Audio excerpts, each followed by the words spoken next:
Hello everybody, welcome back to my channel bringing me Neeraj. बेटा इसमें आपके कुछ क्वेश्चन लेके आई हूँ नर्सिंग एम्पलीट्यूड के।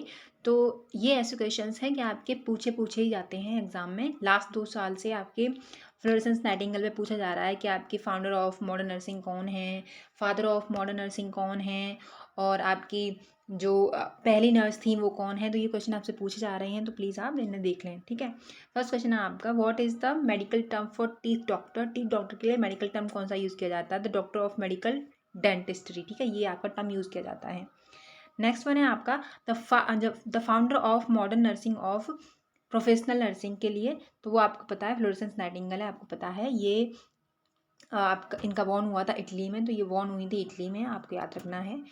बाकी और भी चीज़ें इनके बारे में तो आप उनको भी पढ़ लेना थोड़ा सा इनके बारे में, क्योंकि इससे ये क्वेश्चन बन ही रहा है। 2 साल से क्वेश्चन पूछ रहे हैं फ्लोरेंस नाइटिंगेल के बारे में, क्योंकि आप एक नर्स बनने वाले हो, ठीक है। तो नर्स के बारे में आपको थोड़ा सा पता होना चाहिए, ठीक है।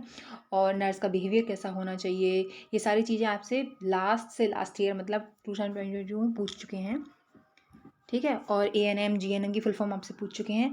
तो आपका फोर्थ देखो क्वेश्चन कौन सा है, वर्ल्ड नर्सिंग डे कब मनाया जाता है? तो 12 मई को मनाया जाता है, ठीक है। नेक्स्ट क्वेश्चन देखिए, how is the first nurse in India. तो इंडिया में नर्स पहली कौन थी? तो काशी बाई गणपत पहली नर्स थी। फिर what is the full form of nurse. Nurse की फुल फॉर्म सभी को पता होगी, नहीं पता फिर भी मैं आपको बता दे रही हूँ कि नोबल, N फॉर नोबल होता है, और U stand for understanding, R stand for responsibility, S stand for sympathy, और E स्टैंड फॉर इफिशिएंट, ठीक है। नेक्स्ट क्वेश्चन है 7 आपका, what is the first rule of nursing. First rule of nursing क्या होता है? तो फर्स्ट रूल ऑफ नर्सिंग ये होता है to keep the air he breathes as pure as the, ठीक है। मतलब कोई पेशेंट है तो सबसे पहला उसके लिए एक रूल बनाया है नर्सिंग के लिए कि आपको जो भी पेशेंट है उसको ब्रीथ करने दो, ठीक है, जितना प्योर हो सके उतना ब्रीथ करने दो, ये आपका फर्स्ट रूल है। उसके बाद में what is the full form of ICU आपने सभी को सुना होगा कि मेरी मॉम या फिर मेरी डैड या फिर मेरे कोई रिश्तेदार ICU में भर्ती है, तो उसकी जो फुल फॉर्म होती है इंटेंसिव केयर यूनिट, ठीक है। नेक्स्ट क्वेश्चन देखिए, नेक्स्ट क्वेश्चन है आपका कि what is the golden rule in nursing. Nursing का गोल्डन रूल क्या होता है वो आपको बताना है। The golden rule treat each patient as we would like to be treated by taking a moment to ask how are you feeling. मतलब पहले गोल्डन रूल क्या है, हम सबसे पहले पेशेंट से क्या पूछते हैं जब ट्रीट करने से पहले कि आप कैसे हैं, आप क्या फील कर रहे हो, है ना, ये पूछते हैं। डॉक्टर पूछते हैं क्या हुआ आपको, तो वही आपका पहला गोल्डन रूल होता है सभी नर्सेज का और डॉक्टर्स का भी, कि आपको क्या परेशानी है, क्या फील कर रहे हो आप, उसके बाद में हम ट्रीटमेंट को शुरू करते हैं। तो ये आपका गोल्डन रूल होता है नर्सिंग का, ठीक है। एंड देन लिसन वेल, आप उसे अच्छे से सुनोगी। तो मेरे साथ में एक वाकया हो गया, मैं सही बताऊँ, अभी मैं डॉक्टर के पास में विजिट करने गई थी, थोड़ा सा मुझे प्रॉब्लम हो गया था, तो मैं डॉक्टर के पास में गई, लेडी डॉक्टर थी। उन्होंने पूछा कि क्या हुआ है, ठीक है, मैंने बता दिया ये हो गया है। देन उन्होंने बुरी तरह से मतलब ट्रीट किया कि भैया ने मेरे ने बोला कि मैम एक बार चेक तो कर लो, कि फिर बोलती हैं वो कि बिना चेक किए मैं दवा दे रही हूँ। ऐसा उनका अजीब सा बिहेवियर था, मुझे बिल्कुल पसंद नहीं आया उनका बिहेवियर, सच में बताऊँ।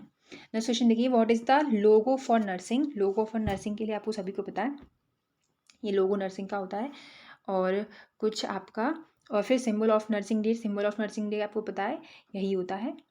फिर देखिए नेक्स्ट क्वेश्चन आपका, तो मैं इतना कहूँगी ओवरऑल कि आपका नर्स हो आप, और या फिर आप इवन डॉक्टर हो, तो आपको पेशेंट से अच्छे से पेश आना चाहिए उसके सामने, क्योंकि इवेंचुअली आप उसको सही करने वाले हो, वही पेशेंट आपके पास में आने वाले हैं। आप जितने प्यार से बात करोगे वही उतने ही पेशेंट आपके पास में आएंगे, और वो रिकमेंड करेंगे आप उन डॉक्टर के पास में जाओ, ठीक है। तो इससे आपका ही फ़ायदा होगा, पेशेंट्स का, आपका पेशेंट आएंगे आपके ही फ़ायदा होगा, ठीक है। नेक्स्ट क्वेश्चन देखिए, नेक्स्ट क्वेश्चन है आपका 12, आपसे कह रहे हैं हु नर्सेज डे थीम 2024। तो नर्सेज का जो थीम है 2024 का वो क्या है? तो अवर नर्सेज अवर फ्यूचर, ये आपका एक थीम है 2024 का। What is the full form of OT। OT की फुल फॉर्म क्या होती है? तो OT की फुल फॉर्म होती है OT stand for occupational therapy, ठीक है। नेक्स्ट क्वेश्चन है 14, कह रहे हैं आपसे what is the full form of OPD। OPD की फुल फॉर्म क्या होती है? तो आउट पेशेंट डिपार्टमेंट, OPD की फुल फॉर्म होती है आउट पेशेंट डिपार्टमेंट, याद रखना है आउट पेशेंट डिपार्टमेंट, क्योंकि ये सारे क्वेश्चन आपके इंग्लिश में आप करोगे तो ईजी हो जाएगा, वरना हिंदी में यार रहेगा, हिंदी में भी सही, लेकिन हिंदी थोड़ा सा टफ हो जाती है मेरे हिसाब से। नेक्स्ट क्वेश्चन देखिए 15, आपसे कह रहे हैं कि what is the NICU। NICU क्या है वो आपको बताना है। तो NICU वो है कि the NICU is a nursery in a hospital, एक नर्सरी होती है हॉस्पिटल में, that provides around the clock care to sick और सिक और प्री टर्म बेबीज़। तो देखो कह रहे हैं ये कि एक नर्सरी होती है हॉस्पिटल में जो प्रोवाइड करती है around the clock care. Clock care का मतलब होता है कि आप समय समय पर वो आपको चेक करेंगे, बेबी को, जो बेबी होते हैं उनको चेक करेंगे, ठीक है। जो प्री टर्म बेबीज़ होते हैं ना, वो उनकी जो केयर होती है प्री टर्म बेबीज़ की, तो उनकी वहाँ पे क्या करते हैं, वो सारी देखभाल करती हैं। कौन? नर्सेस करती हैं। तो NICU ये आपकी ये होता है NICU, ठीक है। वहाँ पे जो जितने भी प्री टर्म बेबीज़ होते हैं उनकी सारी की देखभाल हो रही होती है।